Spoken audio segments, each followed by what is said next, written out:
أزمة دبلوماسية بين فرنسا وبين إيطاليا. اختصر وبشكل سريع عن الأزمة الدبلوماسية الحاصلة الآن ما بين باريس وما بين روما.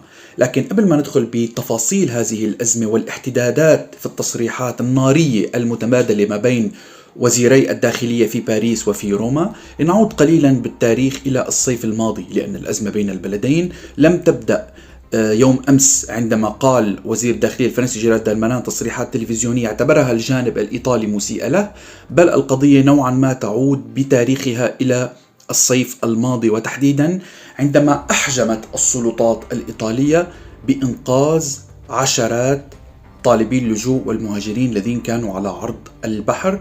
وقتها الصيف الماضي تدخلت السلطات الفرنسية عبر سفينة وقامت بإنقاذ أكثر من 40 مهاجر وطالب لجوء. من وقتها بدأنا نشعر أن التنسيق بين البلدين، بين باريس وبين روما، فيما يخص متابعة قضية المهاجرين وطالبي اللجوء ليس على ما يرام. الآن بالعودة إلى الأمس، ما الذي حصل؟ يوم أمس وزير الداخلية الفرنسي جيرالد دارمانان كان لديه مقابلة تلفزيونية على شاشة BFM التلفزيونية، وعندما سئل سؤال حول انتقادات توجه إليه من حزب التجمع الوطني وهو حزب مارين لوبين، حول حزب مارين لوبين انتقد حسب تعبيره وزارة الداخلية الفرنسية بأنها لا تقوم بما يجب ولا تقوم بواجباتها فيما يخص أزمة المهاجرين وطالبي اللجوء التي انفجرت مؤخرا، لأنه مثل ما بنعرف أعداد المهاجرين وطالبي اللجوء عادت من جديد للارتفاع، لا سيما بعد أزمة الاقتتال والأعمال الحربية التي تجري في السودان. فوزير الداخلية الفرنسي أجاب على مارين لوبين بأن قال لهم: انظروا إلى حليفتكم في إيطاليا رئيسة الحكومة جورجيا ميلوني، التي صدعت رؤوس الإيطاليين وقالت بأن مشروعها سيكون من أجل إيجاد حلا ناجعا وجذريا لمسألة المهاجرين وطالبي اللجوء.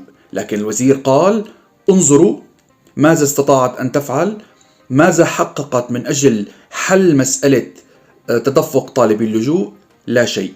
إذن أراد وزير الداخلية الفرنسي أن يقول بأن اليمين المتطرف سواء في فرنسا سواء في إيطاليا وفي كل الدول الأوروبية هو يمينا يقوم على المزايدات، ليس لديه سياسة، ليس لديه برنامج، ليس لديه خطة عملية تستطيع فعلا وضع حل لمسألة تدفق المهاجرين وطالبي اللجوء، أو حتى التفاهم مع الدول تعتبر الدول التي يأتي منها طالبي اللجوء.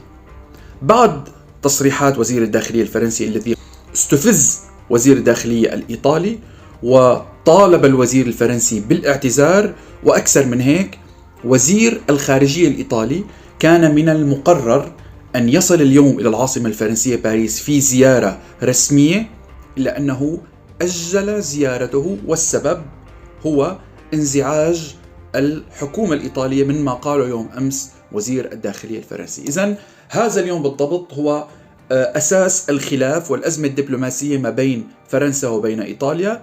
فرانس بالعربي.